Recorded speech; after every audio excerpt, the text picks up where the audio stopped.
Defeated by delicious fruit pie.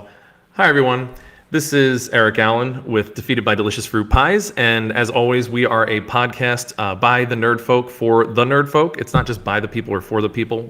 I don't even know what that is. Today, we have a special episode because it is the Father's Day special. So we are not going to have our regular, best of the rest, and we're not going to be doing anything specifically oh, sorry, this is my strong hand. I just wanted to make sure that you all knew that if you're going to grab my hand, then take this one. It's my strong hand. Anyway, prelude to what we're going to be doing this episode, which will be going over some scary stories. Yes, I'm excited to say that I got those again. And we're also going to be talking about what I think the best Father's Day movie for you to watch, even not necessarily with your children, because it'd be sad. And also it's rated, I think, mature at this point. So not the best idea, but just to watch yourself. I think it really helps get you into the Father's Day spirit. So that is how we're going to get started. I do want to, as another homage to Forrest Gump, talk about the mug of the week, which is life is like a big box of chocolates. Obviously, somebody didn't want to get sued.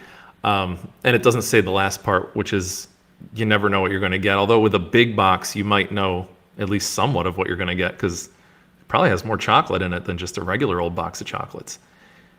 Anyway, I digress. The point is that life is uncertain, and there's a lot of randomness and things in there, but we might also have a destiny. And we're going to get into that in a little bit when we talk about Forrest Gump some more. But how are you all, and how are you doing? Let me get to the one question. Yes, where is this week's mug? I just gave you this week's mug. Well, and this week's mug's always this week's mug, but a not-so-ugly mug will be this one. A certain mom of someone's gave this to me for my birthday, so thank you for that. I always love a new mug. If you're interested in donating a mug to Defeated by Delicious Fruit Pies, you can't just mail. I'm not giving you my address, but you can email me at defeatedbydeliciousfruitpies@gmail.com. And if you're really interested, honestly, I'll create a P.O. box, and you guys can start sending that stuff because I have seen way too much weird stuff go on with my fellow creators to not do a P.O. box. It's just safer that way for both of us. All right, so let's talk about Father's Day.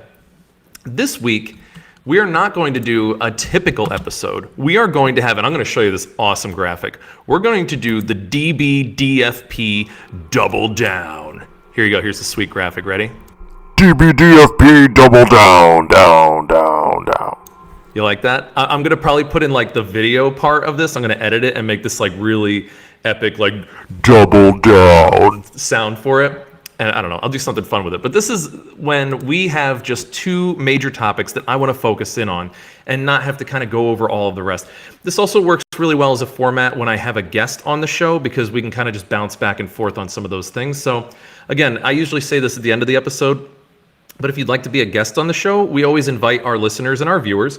You can always be a guest. So feel free to jump on and to talk about your ideas and your opinions about anything in the nerdverse. So remember, that's books, comic books, video games, television, TV. We also deal with music, artwork, and literature. Sometimes board games too. I mean, we do a lot of stuff. The point is things, lots of things. And talk to me about what you want to talk about. I'll get into some of the questions and answers that we got last week from the emails, and they were really cool. So thank you for all that. But Forrest Gump. Forrest Gump is not just a great movie. It's not just the winner of 6 Academy Awards, including Best Picture. It's not just Tom Hanks's most beautiful role, putting him into the annals of history as one of the best actors of all time. It's not just a love story, and it's not just a historical vignette. Forrest Gump does a lot of things. And, talking about conspiracy theory videos and movies about taking unpopular opinions on things, I saw a heartbreaking video about how Forrest Gump was the worst movie ever made. Don't watch that video. In fact, don't look it up. It probably doesn't really exist, and hopefully it has been censored in the latest adpocalypse because, if there's anything offensive out there on YouTube, it's a movie that talks trash about Forrest Gump or Tom Hanks. I would say rip, but he's not dead. He's still doing things. He's making weird pictures on Twitter, apparently, about just lost clothing items. Anyway, Forrest Gump is a really cool movie to just think about and sit back and relax. And while you're going through the historical time, you realize that there's a person struggling with really a couple of key concepts and ideas, most of which center around purpose. So Forrest is, in the very beginning of the movie, labeled as mentally retarded. And that's a label that they give him at the time. It doesn't really seem that accurate, and honestly, in my professional opinion, because I can give that, it's closer to like an autistic spectrum disorder. He's not really that slow, and in fact, he picks things up quite quickly, and he understands things very quickly. So I'm not really sure if they did understand what the diagnosis was that they were trying to get at, but the point was he was, yo boy's different, Ms. Gump. So he's different. And the idea behind Forrest going through and doing these incredible feats throughout the movie, one of the parts of that is that none of them in particular mean anything.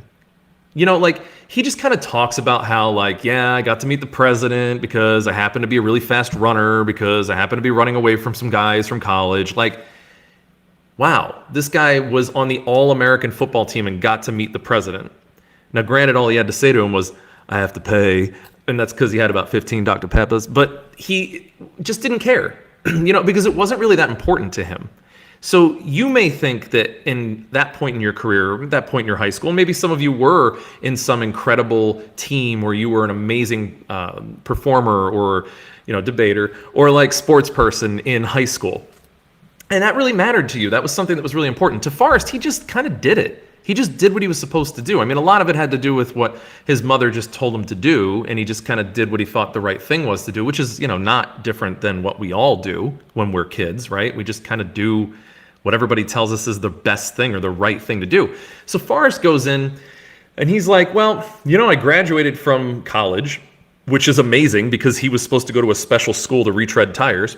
Anyway, he graduates from a decent school, and he gets recruited. Why? Because he didn't know what to do. And literally when the guy says, congratulations, son, have you thought about your future? Forrest's next line is thought. Like, he legit did not think about what's next because there wasn't a roadmap, and there really isn't. And for a lot of people, you know, I work with college students and people who just recently graduated, and you don't know. What the heck do you know? Like, what are you supposed to do next? It's like in Fight Club when, you know, Tyler Durden's talking to himself in the bathroom, and he's saying, like, you know, once a year I'd call my dad and I'd say, like, what do I do now? I graduated high school. He's like, go to college. It's like, okay. So I graduate from college. 4 years later, I give him a call. All right, what do I do now? He goes, I don't know, get a job, get married, you know, and it's like, that's the prescription, but it pretty much runs out there. Nobody ever says why. Nobody says, like, what that's for, but Forrest Gump just goes to the military at a really bad time. You know, there weren't that many bad times to go join up. Vietnam was one of those really bad times. So it's like, good idea, bad idea. Not that he wouldn't have been drafted, but, you know, bad idea. He went in on purpose, although it worked out for him because he, you know, fit in like one of them round pegs. Like, it still was not a great thing to go into Vietnam. And he met and then lost his best friend. And you see some emotional response from him there when he's like, you know, I lost my best good friend. And that's all I have to say about that. Again, he's missing the entire thing about being a veteran. He doesn't think of himself as a veteran. He doesn't talk about himself as a war veteran. He's not talking about Vietnam, except for as kind of like a timestamp on when a couple of important things happened to him. And that's what I want to get into a little bit here. Number one, where he met up with Jenny for one of the last times before she disappears for years. And then the other one is gaining and losing a best friend. So a relationship, a meaningful relationship. And you get down further in the movie and he actually talks about why that's so important and how he ties that in and brings it in. The other thing that he does is meet Lieutenant Dan, which Lieutenant Dan, aside from getting ice cream and doing all kinds of other things that are amusing but sometimes sad, he gives Forrest Gump orders, which is really interesting, and it's a really important point in the story because his mother from that up to that point was the one who gave him orders, like told him what to do, the marching orders. Then he gets into the military, his drill sergeant gives him orders, and he follows them to the T. He doesn't know why. Again, he's just doing things. But like the drill sergeant says, like, he's like, why did you assemble that weapon so quickly? And he's like, because you told me to, drill sergeant. And he's like, you're a genius. I'm not going to swear in here because it'll probably get like dropped off again and I'll have like 5 views on the next video. But he basically tells him that he's a genius and that he's gifted and that he's going to be, like a general someday. He's like, now disassemble your weapon and continue. Like, there's no rhyme or reason to it. He literally puts the gun together and then he's told, all right, take the weapon apart and continue. I mean, there's just no reason for anything he's doing, but he's being given orders. Then Lieutenant Dan is really his next mentor. That's the next person that tells him what to do. So he's still floating through life, just doing what he's told, not really thinking about what the reason is for anything that he's doing. He has no purpose. He's just narrating some things that happen. Like, it's just some stuff. Like, you ever hear somebody say like, wow, that's a thing that happened. That's like his whole life at this point. And at this point, he's like 25, 24. And he gets out of Vietnam and he goes to the capital. And again, what's important to him at that point? Not the fact that he was involved with a Black Panther party and the fact that he was involved in this huge, like, giant talk and protest against the war in Vietnam. No, he meets up with Jenny again. His relationship, the person that he cares about.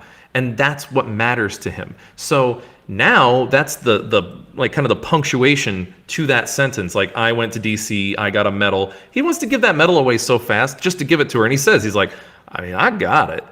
Just doing what you told me to do.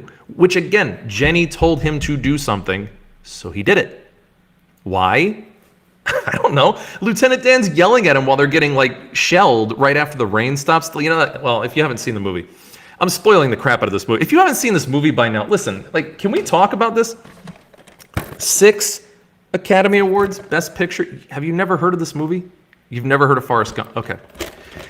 Then you, my friend, are like what Forrest Gump was named after, which was William Nathan Bedford Forrest. And he used to run around with his friends in bed sheets. And so Forrest was named that to remind him that people sometimes, well, they do things that just don't make no sense. Like not watching this movie. So anyway, you're going to watch this movie, and it doesn't matter if I spoil it, and I can tell you this is somebody who's seen it over 200 times. Funny story on why I saw this movie over 200 times.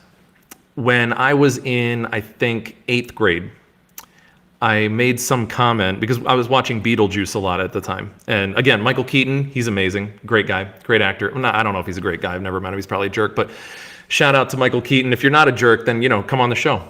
There's the test. There's your test, sir. Anyway, there's a scene in Beetlejuice where he talks about his qualifications. He goes, my credentials, because he's a bioexorcist, and they're like, well, are you scary? Like, can you get rid of these people in our house? He goes, yes, well, I graduated from Juilliard. I went through Harvard Business Academy. I survived for the Black Plague and had a pretty good time during that one. I've seen The Exorcist about 167 times, and it keeps getting funnier every single time I say it, not to mention the fact you're talking to a dead guy. Now, what do you think? Think I'm qualified? So anyway, so he does that, and that was kind of funny to me. I always liked that scene, so I did some kind of weird interpretation of that where I said I've seen Forrest Gump about 167 times. My goal for the end of 8th grade was to have seen it 167 times, and I'm not sure how many times I saw it before I started counting, but I got pretty darn close to 167 before the end of 8th grade. That's a lot of times sitting there with a bag full of Doritos and nothing else to do, watching Forrest Gump. So anyway, I've seen it a lot of times. After that, I just kept watching it because, goals. And after 200, I still see it and it's still moving. So don't worry about spoilers. That's why I didn't do a spoiler alert in this movie, aside from the fact that it's from 1995. Like, get it together, guys. Come on. It's been around.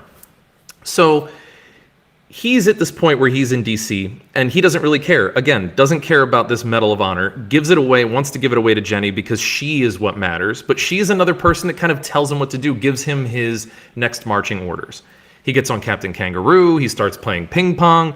He makes some money playing ping pong because he does some endorsement of playing ping pong with my ping pong paddle. And Mama just said it was a little white line. It wouldn't hurt nobody. So he got that money and he bought a shrimp boat.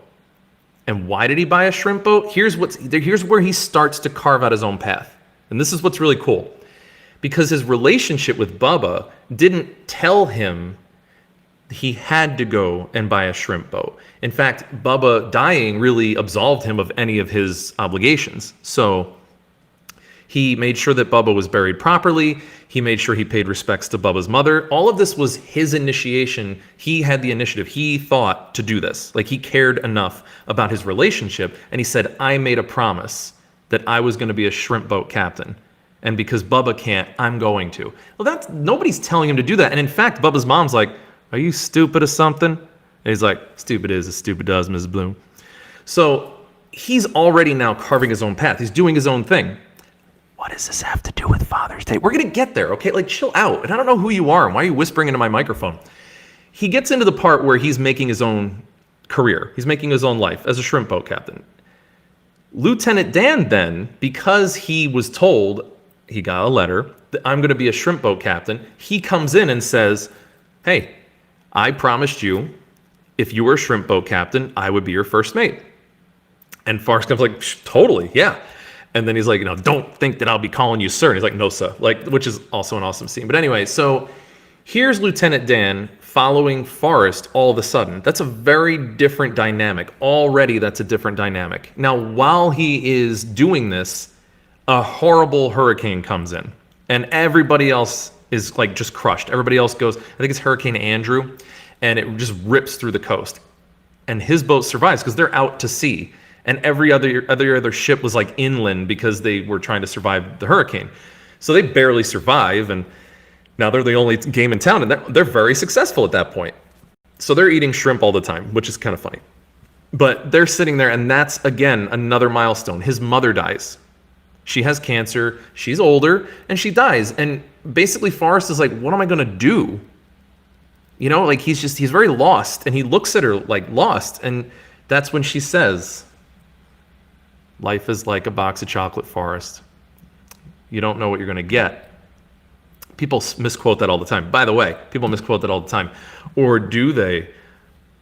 If I could find the X-Files theme like everybody else uses it, I'll use that in the recording part when I edit it, because that's like one of those conspiracy theories of the Mandela effect, that like it really is, life is like a box of chocolates. You never know what you're going to get. But because of the Mandela effect, I can't make that sound. That now it's different. It's changed. Kind of like Mirror, Mirror on the Wall. Anyway, look into that Mandela effect. I'm not doing that conspiracy video because that's been way overdone and also never going to get monetized. So anyway, she's gone. And now like Lieutenant Dan's following him. His mother's gone. There's no moral compass. Bubba's gone, and Jenny is nowhere to be found. Jenny is just gone. She went to California. She disappeared. So now Forrest has to kind of figure himself out. So he's just doing shrimping. Again, he's floating around, just literally on the ocean, doing his thing. See, that was funny. I didn't even mean to do it as like a pun, but then like it fell in my lap. Kind of like all the shrimp after Hurricane Andrew ripped through the... Anyway, tangential. He gets into this situation where he's making some decent money. And then because Lieutenant Dan says, we should invest in this company, he says some fruit company, Apple... Now he's loaded. Now he is super rich. He goes, one day, Lieutenant Dan called me and said, we don't have to worry about money no more. And I said, good. One less thing. And that's all he cares about. So what does he do? He starts mowing the grass again for free, the same job he had when he was in college. Think about what that means. So he now has no direction again. He's done what he said he would do. He put a new nice cross on the church. He took care of Bubba's mom. She never has to work anymore, and people are making her food now, which is like awesome. I love that scene. Now what? He has no purpose again. So he just day in, day out, mows the lawn. And who shows up at his door? Jenny. And that's where his life starts up again. And one of the really important key scenes in that movie, he narrates it and says, we was a family. That's all of a sudden you can tell, like that's what matters. He tells her one night he loves her. She freaks out. Then she says she loves him. Some adult things happen. She books the next day. So now, again, he lost her. So he's lost his best friend. He's lost his mother. Lieutenant Dan is off doing his spirit journey or whatever to go find like some ayahuasca or something. Anyway, we don't know what he really did. That could be a whole side story. Ooh, that'd be a fun video. Anyway, so he lost everybody that helped him with his purpose and direction. So what does he do? He starts running. Now, this may seem like, oh, he does it and it's like it's nonsensical and whatever, but he's processing everything that's going on and trying to figure out himself. And you can see that in what he talks about. Like, he just figures he's going to go do this. And then he figures he's going to go do that. So he's like, I figured that if I got across the town, I could just go across the great state of Alabama. Oh, well, I got there. I might as well go across to the ocean. Well, I made it to this ocean. I might as well go to the next ocean. But you see what's happening there in the narration. He stopped doing things because somebody told him to do it. And again, here he is. Nobody said anything about running across the country. It's the first time in the movie where he's doing something that he finds to be important without anybody telling him what to do. And he gets a following, not just a little following, he gets a big following. He gets a big group of people who have no idea why he's running. And they're just like him when he was younger. They're just following somebody who seems like they know what to do next. Like the guy says, here's a guy who's got his act together. Here's a guy who knows what he's doing. I'll follow you anywhere, Mr. Gump. And Forrest is just like, okay. And then, like, you know, he's helping the smiley face guy. He's following the S happens guy. They talk to him and they get inspired. And then he gets noticed by a certain Jenny, who's not that far over, turns out. Jerk. But anyway, so she's close by. She finds out, wow, here's this guy who's making things happen. Now, not because he's rich, super rich, not because he's the biggest shrimping boat company, we got more money than Davy Crockett, not just because of all these things that he did, but because here's a guy who has taken it on himself to do something nobody would do, which is run across the country 4.5 times. Like, that's crazy. That's just totally crazy. I mean, I've heard of those, like, state marathon runners where they go state to state, but this guy ran the whole country. So what does that mean? She wants to go talk to him. Apparently, she found the same ayahuasca Lieutenant Dan did. I mean, that's a whole other story for another day and why I'm not a huge Jenny fan. But anyway, so she invites him to go meet with her. And this is where we get to the point. It only took, what, like 30 minutes? It's fine. You're fine. So she invites him over, and he's really happy to meet her and see her. But you can tell, like, he's not the way he was. Like, he talks about himself more, and he's not so, like, drooling all over her. He's just kind of like, you know, it's great to see you. And then she introduces him to this kid, and he finds out that that's his kid. And all of a sudden, you see a total transformation in Forrest Gump. Immediately, his first thought is he smart? Or is he like me? So he cares and wants him to be better than he is. Then immediately after Jenny says, like, I'm sick, and they don't know what it is, and they can't really do anything about it. His, like, you can come with me. You and little Forrest are going to come live with me. So he goes into total dad mode. And it doesn't matter what else was going on in his life, and it doesn't matter what else mattered, and it doesn't matter that he didn't know what his purpose was. Immediately he figures out what it is. And it's this kid. And making sure this kid is taken care of and loved as much as possible. And you see that for the rest of the movie. He just wants that kid to know that he is loved and that he's smart. And he's talking to Jenny at the gravestone. And I can't really talk about this too much because I'll get choked up, and that's really not cool for, like, a podcast. But he talks about how he's starting to figure out what it all is about. And that's not just that we all have a destiny, and it's not just that we're all chaotic and accidental-like, but that it's probably both. And yet then he's reading every night to this kid. He's packing his lunch. And then when he sees him go onto the bus the first day, and obviously he's talked about his life to this kid because he knew who Dorothy Harris was, and he played ping pong with him, so they spent a lot of time together. He just stops him. He says, hey, Forrest, I want you to know that I love you. And in that point in the movie, you realize of all the things that Forrest Gump did not have, of all the things he achieved and accomplished, the thing he didn't have was a dad. And that's the thing he gave to his kid. And that's why that's a great Father's Day movie.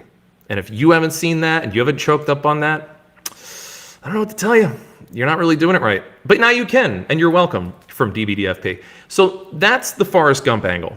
I'm going to shift gears a little bit. And we're going to talk about something a little more scary and much less mature. Ready?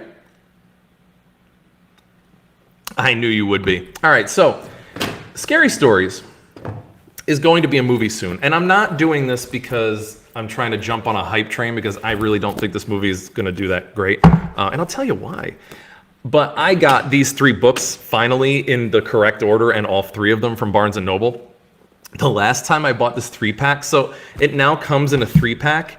So you get this box that has, like, some neat artwork on it, and then you get the little books that are with the all original artwork. Like they have some crappy new artwork version of one of the books, and that is just not okay. That is nonsense, and that is not acceptable here. So I got these, and I found it before. When I bought it, it had Scary Stories 1, More Scary Stories to Tell in the Dark, Scary Stories 1, because I needed 2 of the same book, and no Scary Stories 3. So yeah, that wasn't great. Wasn't really thrilled, but understandably so. No, I didn't understand. I still don't understand today, honestly. I was very upset. So I found that again, and I got it from Barnes & Noble again, and I got to read them again, but I didn't get to meet the president again.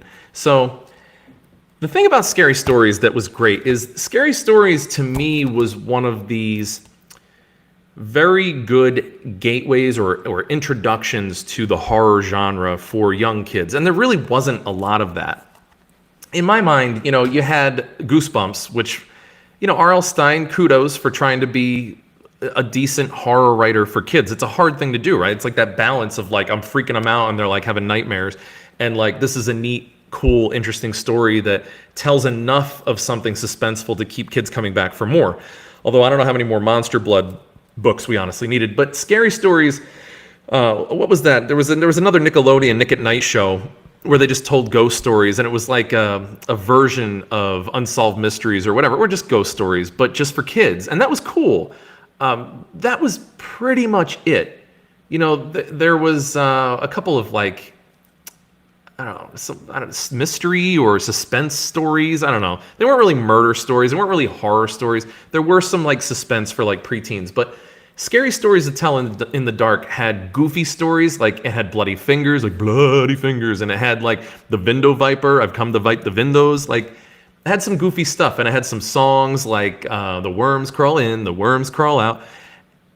And it had some stories that were pretty freaky, like Harold, the scarecrow that ended up skinning one of the farmers. But it told that story and other stories in a way that wasn't just so rote and gross. It did it in a way that a kid could infer something horrible, but didn't really have to read into the gore. You know what I mean? Like, and I thought about this, and I was talking to somebody about this earlier today. It's not like people were reading Mary Shelley's Frankenstein in 1995, to get their intro into horror, which, by the way, that was really about the Industrial Revolution, but Kurt could tell you more about that next time he's on the show. Kurt! That'll be fun, actually. Come on the show, we'll talk about that. And it's not like people were reading Bram Stoker's Dracula. I mean, it was required reading, I think, in 6th grade. It started being on the list for us, and man, it was a force. It was definitely a force to read through that book. And it was a little pornographic. It was definitely not the kind of book that I would want a tween to start reading to get into the horror genre. And there were no werewolf series. I mean, unless you were into comic books and you had like Swamp Thing and Morbius and like cool villain characters that had some suspense and horror involved, like Carnage, who was actually kind of a horror character. Venom, not so much, but and definitely not the movie. Type F. Anyway, the idea of horror for young kids is really difficult. And as someone who was kind of dropped into the horror genre, I think I watched my first Friday the 13th movie, the televised version, so it didn't have all of the nasty stuff on it. When I was like 8, it was like on TV, like some random summer day or something, and I watched that, and I loved it. I mean, I thought it was so interesting that like you might not know when you're dreaming, and the thing that's in your nightmare, you don't know when you're really out of it. Just that whole idea intrigued me. I mean, it's part of the reason why I ended up with a philosophy degree, honestly, because of those thought experiments. But Night of the Living Dead was something that I watched at a very young age that, a lot of people I had a lot of distaste for zombie movies and zombies in general. So, you have this Scary Stories to Tell in the Dark, and it has some really neat things. So, like, I'll just read you some of the titles. Like, he heard footsteps coming up the cellar stairs. I mean, like, it's either that or you're watching Evil Dead 2, where she's like, I'm going to take you into my fruit cellar. Like, that's, you don't really need them hearing like Dead by Dawn and like that kind of nasty stuff. They eat your eyes, they eat your nose. That's kind of funny. Other dangers, The Hook, The White Satin Gown, High Beams, The Babysitter, The Viper, The Attic, The Slithery D, Aaron's Kelly's Bones, Wait Till Martin Comes, and The Ghost with Bloody Fingers. That's just Scary Stories 1. they're neat little short stories that get kids to kind of just like, ooh, I read that story and I'm not scared. Like, let me tell my friends. And then they have something that they were telling each other about. I'm concerned about the movie. I really am concerned. And my reason for being concerned about this movie is a couple of reasons. Number one, the artwork in these books, I don't know if they're going to be able to do a great job. Like, I mean, look at this. This is a basket. This is a basket, and it looks creepy. How did you make a basket look creepy? Look at this. Are you going to pick up this hitchhiker? I didn't think so. And if you did, good luck. You're weird too. You're probably in this book.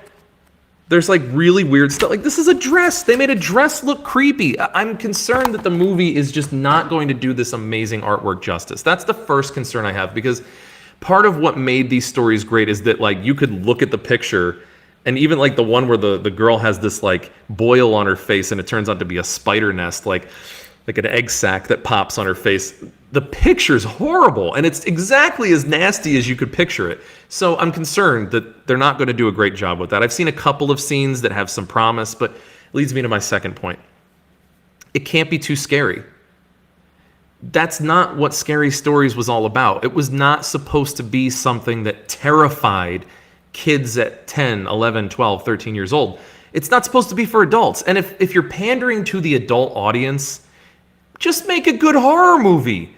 Don't ruin this. We would all prefer that we could show our kids like this movie, Scary Stories, that is like Goosebumps level scary, that is really well done, and that then they'll want to read the books. Like, it even says in here, like, soon to be a motion picture. Who's reading this book? Because if it's kids and then you're going to show them the movie and then they have nightmares and you have to deal with that for a week, you're not going to really love the people who made that movie. Do you know what I'm saying? Like, it's just not really going to work out. The other problem, it's too corny.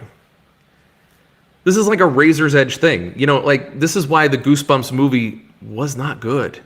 It was too corny. It was too campy. It was like Tales from the Hood, but with Jack Black hosting it, which Tales from the Hood was already pretty cheesy. And I mean, it was funny because it was so cheesy, but at least they got to really lean in on how horrible the things were that happened in those stories. I doubt they're going to be able to do the same thing in Scary Stories. I mean, there's no story in there that's really as bad as what happens in Tales from the Hood. Tales from the Hood 2, that's a whole other story. Don't do drugs. But the idea of Scary Stories being not scary enough and too corny will also make it tank. And I just don't want to see it tank. I don't want this to be a bad movie because it's just such a great series, and it reminds me, you know, and I'm not just pushing the nostalgia button. I actually went back and read these again. They're just great little stories. And what's great about them is I can tell some of these to adolescents and they're not going to have nightmares. I would not recommend to any of my like adolescent clients, for instance, hey, you should go watch Halloween 1 and 2. No. No means no. You don't do that. You're going to like mess up your brain. You're going to be like me when you grow up. Like,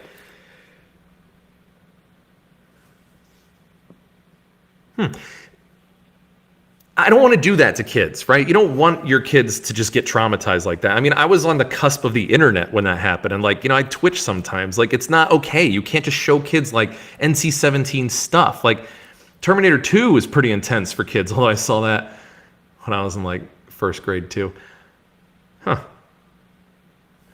Hey mom, if you're still on, what was going on there? How did I watch Terminator 2 and like Friday the 13th? And like, how did we get there? How did we get there? So much supervision. Anyway, the point is, she got me a mug, okay? So it's all is forgiven. You don't want to show them something horrifying, but you don't want to show them something that they're just not going to be interested in. Kids want to be spooked, but they don't want to pee themselves. That's embarrassing, and then people make fun of them and they don't have any more friends in camp. So you really don't want that, especially as summer rolls along and we're in camp season. You want something that's just on that borderline where they can tell that story and then kind of bragging rights that they like got through reading that story without freaking out and having nightmares. So it's almost becoming like a rite of passage thing. And I would love for the movie to be able to be that too for kids. I just have a lot of doubts considering how movies have been for the last 10 years. 10 years. They don't make Forrest Gumps anymore, I'll tell you that. So, you know, if this is being watched years from now and that movie has already come out, you know, put in the comments section, you know, I know. I didn't know you watched, my mom's actually on! I didn't know you watched Friday the 13th. You know, I didn't like horror. And this is how we got to where we are today. See, just because you don't like horror doesn't mean your kids aren't going to sneak watching horror for years and years and years. And don't think they can't go to their friend Brad's house and watch rated R movies when you're not around. Again, don't do drugs, but just you need to watch horror so that you can impress upon your kids that maybe they should wait until they're a little bit older to watch some of these movies, and you could digest these movies and then you can watch them with them, maybe the televised version of some of them. I don't know. I'm probably the worst person to give advice about this sort of thing because I actually think horror movies are fine, and if you explain things to your kids that, you don't know the stuff that they're talking to each other about in school anyway. When you're not around and they're on the bus, they swear like sailors. It's true. Fact check. It's true. There's no Snopes for that. I can't verify that except for from my own personal experience, of which there is a lot. The point is I'm right. Scary stories to tell in the dark. Hopefully we can watch them in the dark of a movie theater and not want it all to go dark when we end it because of how bad the movie was. Not the movie. I'm not talking about the movie. And that's all I have to say about that. So that's the two things. That is our double down. I'm not going to put, well, maybe. All right, I'm going to put the graphic up again just because I think it's really funny. It's double down. DBDFP double down, down, down, down, down. Okay, that's enough of that. I do want to get into a couple of the questions that I got over email. Again, feel free to email us at defeatedbydeliciousfruitpies@gmail.com. I love to get your comments. I love to get your emails. And, and in the comments section too, again, if you're watching this and it's not live, or if you're listening to this on the podcast, please feel free to join us over at YouTube. And again, if you're on YouTube, feel free to download our podcast. We actually do audio only on iTunes. I haven't seen it show up on Spotify yet, but we are on iTunes, and you could follow us right on Libsyn directly, Libsyn. It's a really easy download, and if you subscribe on iTunes, then you'll automatically get our newest episodes that come out about every Monday or Tuesday as soon as I get them processed and put out there. And you can be driving around, you could be doing yard work, you can be doing dishes, you can be not listening to your kids as they try to yell things at you and ask for things. And you could be listening to me instead, talk about movies from over 15 years ago and books from even longer ago and how you're a terrible parent or you were a really bad kid. All that and more. And anyway, other things, topics that you want us to talk about, please email those to us as well and comment in the comments section. Remember to like the video if you're watching this live, even if you're watching this as a recording. If you like it and you hit subscribe and you hit the notification bell and you comment, those things are going to help us to have the channel grow. Now, we are over 1,200 subscribers right now on YouTube, and thank you. I really appreciate all that, but we need to keep growing because I need to get that 3,000 hours before it really starts to monetize us. Why? It's not for the money. Like I said before, this is a passion project, but because once you're monetized, people actually it goes into recommended more. It brings us up on the algorithm more. We become more relevant as a channel because YouTube wants to make money. And last time I checked, they're kind of hemorrhaging money. So anyway, let's get into some of these questions. So one of our questions is from mdude635. I'm just doing email addresses because I don't want, maybe some of you don't want people to know who you are. And he says, you really ticked off the Blind Deaf Mafia. Yes, I did, dude. Yes, I did. I didn't even pee on their rug. All right, next email that we have is from, I'm not reading that name. That's terrible. I'm assuming that's a gamer tag, and how did you not get banned? But they said, love the episode on Thanos. Thanks. That's actually an older episode. I'm glad that you were watching and listening to some of the older ones, but thank you for that. That's great. Let's see, our next one we got from, Jason from Colorado again. Stoked about winning the contest. I can't wait to get my t-shirt. Yes, so if you'll notice, I also have an older item. This is our hoodie, Nerds Media Mech Knife. On the back it has defeatedbydeliciousfruitpies.com. So it's just a neat hoodie that everybody in the crew has. If you would like a hoodie or a t-shirt and things like that, let me know. I did just open a Teespring account, and thank you, Jason, for reminding me of that. I will be uploading some neat t-shirt designs, and I'll have some mugs out there, because obviously mugs, and I'll have some hoodies. And if you would like to win t-shirts, then you'll participate in some of our contests that we'll be doing as we go along. But also, you can buy them. hopefully soon. I don't know how that's going to work, honestly. That's another thing I've got to learn to figure out how to do. But I'm willing to do that because, it's fun. And life is like a big box of chocolates. I think I'll have the real one, and I'll just tempt the fates and see if I get sued. I'll just have a different picture. Maybe of like a box that doesn't have chocolate in it. Then you don't know what you're going to get because it's just a box. Maybe it'll say Amazon. Ooh, I'll get sued by Amazon. Thank you, Jason. All right, next comment that we've got. Sarah from Florida says, why are you always drinking water from the mug? Because it's like late. It's Eastern Standard Time, and if I drink coffee, then this is going to be, number one, this will be a 2-hour long live stream. And number two, I'll never go to bed because I'll just be finishing editing this, which will take like 4 hours afterwards. So, but thank you for your concern. Sometimes you just got to suck it up and not drink coffee. Although I make really good coffee, hence all the mugs. So you hit the nail. You're speaking my, thank you. Anyway, that's all the questions and comments that we have for this week. If you have other questions and comments, again, feel free to email us, defeatedbydeliciousfruitpies@gmail.com. I love to hear what you have to say. I would love to win a t-shirt. Well, you're going to have to wait and be a part of the contest. And, you missed out on the contest before, which was to email us and let us know what your favorite Timism is from the old shows, your favorite episode, or your favorite topic that we've gone over in the last 3 years. So I'll come up with another contest, don't worry. It'll probably have something to do with boosting my videos on like my David Attenborough things, where I'm going over like just the suburban things. Oh, I have a new suburban animal to go over. It's a real animal. I'm very excited. So stay tuned for that. But I'll probably do a contest involving that.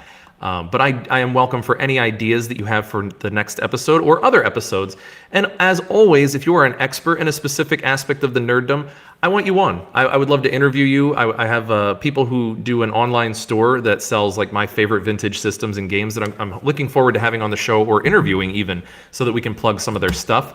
But I'd love to have you on as an expert in some aspect of the nerdverse, and then you and I can talk about whatever we want, as long as you have a decent internet connection and a microphone and a camera. Please, these are, it's current year. Get a microphone and a camera. You don't just use your phone. Let's not be those people. Let's be civilized and get a camera and a microphone, and let's talk. But no, seriously, you can use your phone. That's fine. Just have a good internet connection, or else it'll be like, and I'll do what I can to speak robot, but I'm not fluent. It's just another thing on my plate. I'll get there. I promise. I'll do better. And I apologize.